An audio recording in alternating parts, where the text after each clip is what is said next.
Assalamualaikum warahmatullahi wabarakatuh. Selamat siang Bapak Ibu guru hebat. Perkenalkanlah saya Azizatul Istiqomah, calon guru penggerak Angkatan 8 Kabupaten Purbalingga. Kali ini saya akan melaksanakan tugas demonstrasi kontekstual modul 3.1 pengambilan keputusan berbasis nilai-nilai kebajikan sebagai pemimpin. Untuk memenuhi tugas saya akan mewawancarai pemimpin hebat dari sekolah saya, SD Negeri 2 Kemangkon, Bapak Juminto SPD. Selamat siang Bapak. Selamat siang. Sehat Bapak? Alhamdulillah sehat. Alhamdulillah. Baik Bapak, sebelumnya saya ucapkan terima kasih atas kesediaannya untuk berbincang-bincang dengan saya di tengah kesibukan Bapak yang luar biasa. Saya akan menanyakan sedikit Bapak tentang bagaimana cara Bapak dalam menghadapi permasalahan di sekolah ini terkait Bapak sebagai pemimpin. Bersedia Bapak? Langsung kita untuk pertanyaan yang pertama. Selama ini Bapak, bagaimana Bapak dapat mengidentifikasi kasus-kasus yang merupakan dilema etika atau bujukan moral? Ya, kalau namanya dilema etika itu kan titik beratnya pada nilai, yaitu baik dengan baik. Nah, sementara kalau yang bujukan moral itu diantara baik dengan buruk.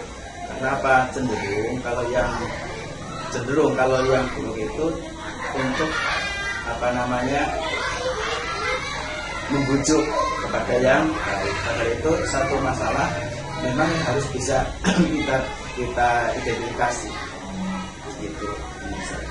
Baik Bapak, selama ini bagaimana Bapak menjalankan pengambilan keputusan di sekolah Bapak, terutama kasus-kasus di mana ada dua kepentingan yang sama-sama benar atau sama-sama mengandung nilai kebajikan? Contohnya misalnya ada dalam suatu permasalahan, ada satu guru yang sama-sama memiliki tujuan yang benar, tetapi harus diputuskan seketika itu juga Bapak. Iya. Ada satu kasus itu terkait dengan pengerjaan SPJ BOS. SPJ BOS itu kan memang suatu kegiatan yang harus dilakukan setiap sekolah. Ada satu dilema ini, permasalahan ini,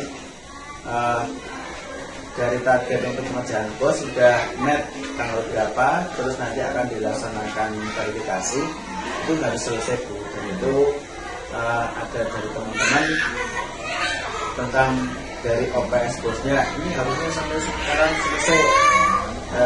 Terus yang lain bagaimana? Yang lain itu harus menyambut.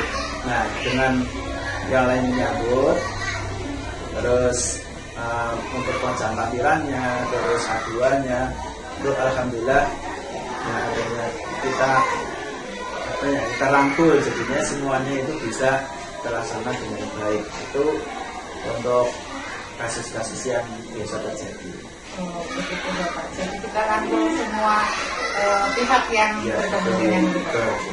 Selanjutnya Bapak, langkah-langkah atau prosedur seperti apa yang biasa Bapak lakukan selama ini dalam menyelesaikan permasalahan? Kita kembali misalnya pada kasus ini ya, kasus pengerjaan BOS. Pengerjaan BOS itu kan yang memang setiap tahun itu, enggak setiap tahun, satu tahun malah 2 kali. Bahkan 2 kali untuk pengerjaan BOS, itu OPS BOS itu pasti ngoprak-opraki lah. Pasti ngoprak-opraki. Dan ini teman-teman, ini kita nanti verifikasi bulan berapa misalnya. Itu akhirnya untuk saya sebagai manajer itu, pertama itu kasus ini memang harus cepat selesai. Yang kedua, dalam kasus ini itu siapa saja yang terlibat. Misal dari OPS BOS sudah mengerjakan PKU, dibutuhkan lampiran itu yang berperan di situ siapa saja. Misalnya ada si guru wiata baktinya, terus ada tukangnya.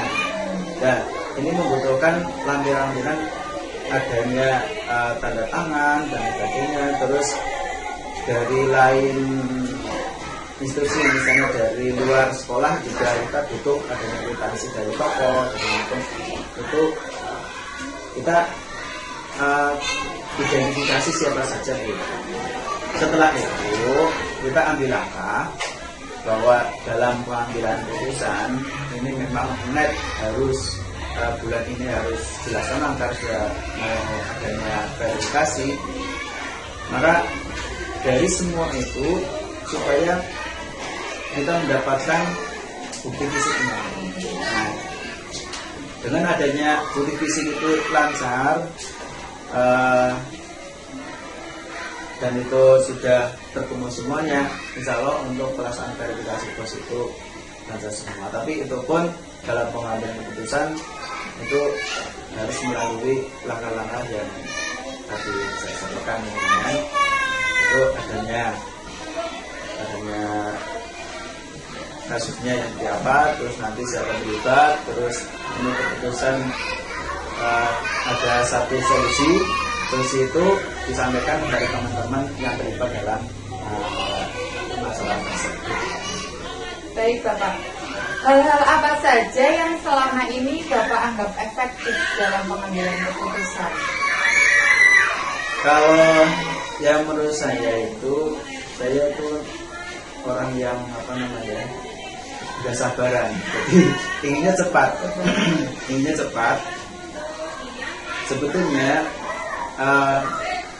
permasalahan pertama itu faktor waktu lah ya, waktu ini untuk yang prosesnya lama ataupun yang santai. Dan menurut saya itu kalau memang itu di dalam program sekolah itu memang harus cepat, ya kita harus cepat terpecahkan. Terus kalau di dalam program sekolah itu misalnya bulan keberapa itu masih santai, ya kita anulir, kita cari yang skala prioritasnya. Terus di samping itu dalam pengambilan keputusan ini di samping waktu juga untuk faktor yang lain, misalnya kebudayaan dan teman-teman yang lain juga kita. Lalu Bapak, apakah Bapak memiliki jadwal tertentu untuk penyelesaian sebuah masalah atau menyelesaikan pada waktu itu secepatnya Bapak? Kalau itu tergantung situasi. Misalnya kita lihat di dalam program kita kan untuk kepala sekolah punya program tahunan. Misalnya kasus kemarin untuk tenda, kita memang Agustus sudah ada, kita secepatnya Agustus harus sudah terselesaikan. Terus adanya untuk supervisi nanti adanya PKKS tahunan, ini kan sana nanti Oktober. Nah ini agak santai dan ditargetkan nanti Oktober juga harus sudah selesai karena sudah pelaksanaan PKKS. Terus nanti bulan Desember ada lagi, itu tergantung dari program tahunan. Lalu adakah seseorang atau faktor-faktor yang selama ini mempermudah Bapak dalam pengambilan keputusan? Kalau menurut saya ini tergantung dari siapa yang berperan di situ. Kalau berperan di situ kita akan pendekatan, menyampaikan sesuatu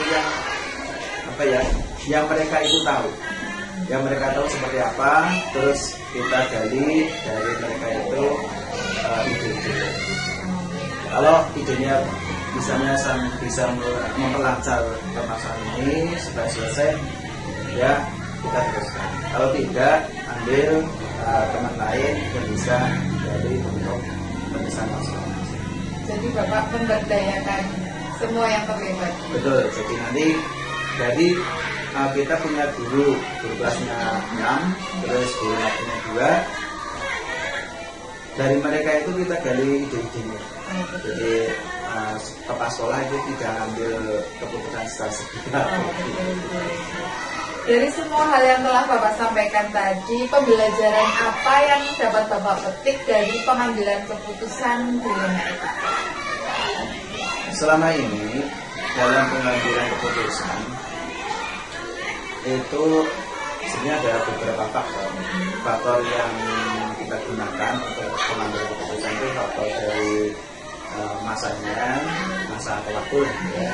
Terus dari yang terlibat siapa saja, terus kita pembiayaan juga itu termasuk. Jadi kalau satu permasalahan misalnya tentang satgas pembiayaan tidak dibukakan juga nanti tidak terlaksana. Jadi sebenarnya banyak faktor, cuman faktornya itu tergantung dari masalahnya itu apa. Baik Bapak, sepertinya sudah cukup tanya jawab kita kali ini. Semoga apa yang telah Bapak tadi sampaikan bermanfaat bagi kita semuanya, bagi sekolah kita semuanya. Terima kasih Bapak. Assalamualaikum warahmatullahi wabarakatuh. Assalamualaikum warahmatullahi wabarakatuh. Selamat siang Bapak Ibu guru hebat. Perkenalkan, saya Azizatul Istiqomah, calon guru penggerak angkatan 8 Kabupaten Purbalingga.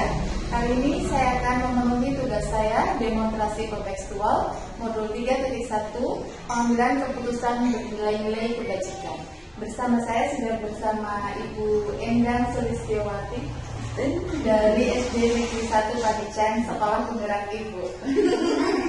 Terima kasih Ibu sudah menyempatkan waktunya di tengah kesibukan yang luar biasa pastinya Ibu.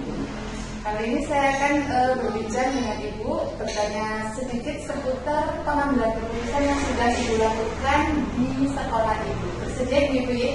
Insya Allah. Langsung saja Ibu. Untuk selama ini, bagaimana Ibu dapat mengidentifikasi kasus-kasus yang merupakan dilema etika atau rujukan moral di sekolah Ibu? Identifikasi tentunya permasalahan yang di sekolah kita itu kan banyak sekali. Nah, ini yang permasalahan yang bersentuhan dengan hukum, dengan kepercakapan, itu saya identifikasinya seperti itu. Nah, kalau permasalahan yang bersentuhan dengan hukum, kita melibatkan ya aparat tentunya. Tapi itu jarang juga kalau di tingkat sekolah.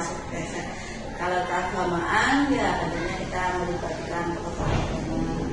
Tapi biasanya kalau untuk tingkat anak SD itu levelnya kita masih biasanya dengan kata biasanya.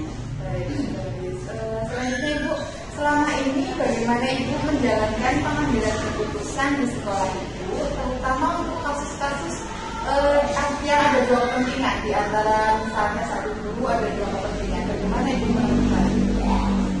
Kalau saya menentukan apabila ada dua kepentingan yang harus berjalan beriringan, tentunya kita pilih dengan kita melakukan kegiatan musyawarah. Kita juga menunjuk mana dari dua kepentingan itu yang memang yang paling penting. Saya yakin kan ada yang paling, itu tentunya kita akan melibatkan orang banyak dan bersentuhan dengan orang banyak, tentu kita dahulukan. Dan dengan juga kepentingan itu memang sesuai dengan kebutuhan. Jadi skala prioritas. Iya betul, skala prioritas. Selanjutnya Ibu, untuk langkah-langkah atau prosedur seperti apa sih yang biasa Ibu lakukan selama ini dalam pengambilan kebijakan atau keputusan? Kalau yang selama ini saya lakukan, tentunya kita harus data dulu. Data itu dari apa yang melatari kejadian itu dan itu. Nah, setelah data kita peroleh, kita tahu mengidentifikasi masalah. Setelah mengidentifikasikan masalah, kita lanjut ke tentunya kita rapatkan dulu, kita diskusikan dengan teman-teman, terus kita eksekusi dari keputusan itu. Setelah eksekusi, yang paling penting ini Mbak, merefleksikan apakah setelah kejadian itu ini loh. Nah, supaya ke depan dari refleksi itu kita kalau dengan menemukan permasalahan yang sama, ini loh ke depan yang harus kita lakukan. Ada yang jalannya terbaik ya. Lalu hal-hal seperti apa yang selama ini Ibu anggap efektif dalam pengambilan keputusan pada kasus-kasus di daerah etika? Ya, yang Ibu anggap efektif dalam mengambil keputusan? Ya, dalam keputusan banyak sekali ya Mbak, harus melibatkan semua orang yang ada di lingkungan kita. Apakah itu gimana nih ya? Tentunya harus sesuai dengan dengan yang bersangkutan, dengan kebutuhan siswa, dengan atasan kita. Banyak hal yang harus kita pertimbangkan. Semua stakeholder Itu intinya seperti itu juga. Tidak kalah pentingnya wali murid, tokoh masyarakat. Kadang-kadang ini seperti itu, kadang-kadang kita bingung mana yang harus kita delegasikan. Baik Ibu. Lalu selama ini hal-hal apa yang merupakan tantangan bagi Ibu untuk mengambil keputusan masalah-masalah di dalam etika? Ketika ada satu permasalahan, Ibu sama-sama benar. Terus Ibu bagaimana cara mengambil keputusannya? Tantangannya bagaimana? Misalnya ada satu hal yang sama-sama benar tapi harus diputuskan gitu. Nah ini sih kadang-kadang membuat saya sendiri juga bingung. Padahal dua-duanya benar. Tapi kita harus memilih. Nah makanya kadang-kadang saya yang beresiko kecil mana? Di antara dua hal ini yang berisiko lebih kecil yang mana? Dan lebih dibutuhkan oleh sekolah kita yang mana? Saya yakin tidak ada sesuatu itu yang benar-benar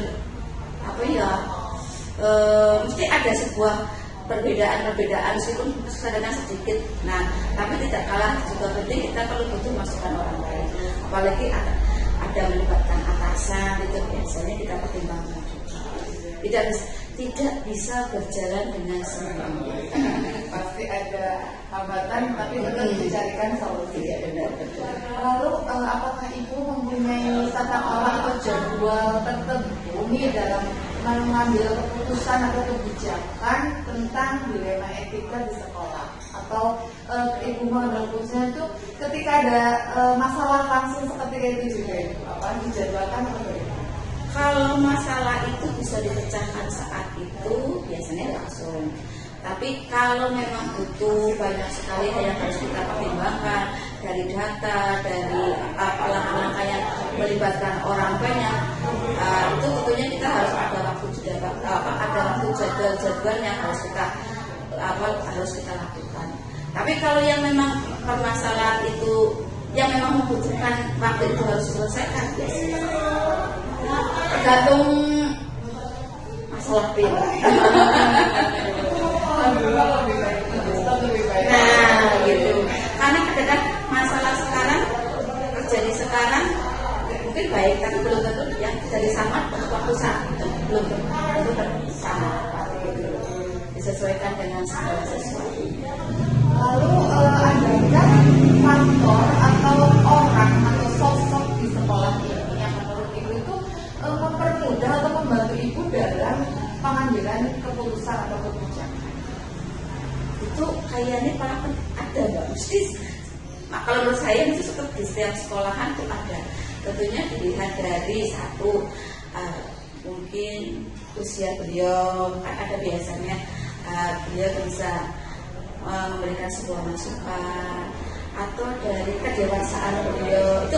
Kalau saya pribadi setiap yang sekolah yang pernah saya pegang itu biasanya saya punya orang-orang tertentu yang memberikan masukan dan saran yang agak ikut juga menentukan keputusan. Begitu sih ada Mbak. Berarti melihat sosoknya juga ya. Betul. Biasanya kan di setiap sekolah ada sebuah sosok yang meskipun muda tapi menjadi teladan, itu kan ada. Yang adalah sebuah orang yang mempunyai bisa kita lihat. Lalu ini untuk yang terakhir nih Bu, dari semua yang telah Ibu sampaikan, adakah pembelajaran yang ingin Ibu sampaikan ke saya maupun ke kalian luas tentang pengambilan kebijakan di sekolah Ibu, tentang pengambilannya, tentang refleksinya, bagaimana tata cara Ibu mengambil keputusannya, untuk di-share ke saya juga gitu. Iya benar.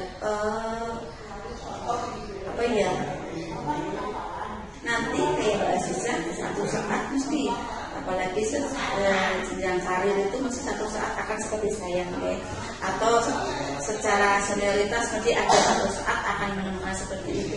Kadang-kadang teori dengan kenyataan itu berbeda. Kadang-kadang dalam teori kita harus seperti ini, tapi kadang-kadang kita harus banyak mempertimbangkan perasaan, banyak hal yang harus kita pertimbangkan. Kadang-kadang bagi kita itu sesuatu yang baik, tapi ternyata harus kita pertimbangkan pihak-pihak yang lain untuk mengambilkan sebuah keputusan. Tadi itu kita juga melibatkan orang banyak, tapi juga satu saat kita harus punya prinsip. Kalau memang itu sudah merupakan sesuatu ada yang dikorbankan, oke, karena memang itu sebuah untuk kebaikan semua. Tapi jangan sampai kita mengambil sebuah keputusan nih itu saat karena kita harus punya prinsip, tapi dengan dia mempertimbangkan ya semua pihak. Tapi kalau memang satu saat kita harus mengorbankan seorang atau menyinggung seseorang, ya harus kita lakukan karena kita kan orang yang dituakan di suatu satuan pendidikan harus bisa mengendalikan semuanya, tapi tetap dengan sesuai dengan aturan-aturan. Semoga ke depan Mbak Aziza bisa menerapkan teori-teori yang sudah diperoleh, juga lebih ke depannya lebih semakin bisa menularkan ilmu itu kepada teman-teman. Aduh, terima kasih sekali nih bincang-bincang kita kali ini. Semoga pastinya mendatangkan manfaat bagi saya. Terima kasih atas segala wejangan yang sudah diberikan. Saya kira cukup Ibu untuk wawancara kali ini. Selamat siang. Assalamualaikum warahmatullahi wabarakatuh. Waalaikumsalam.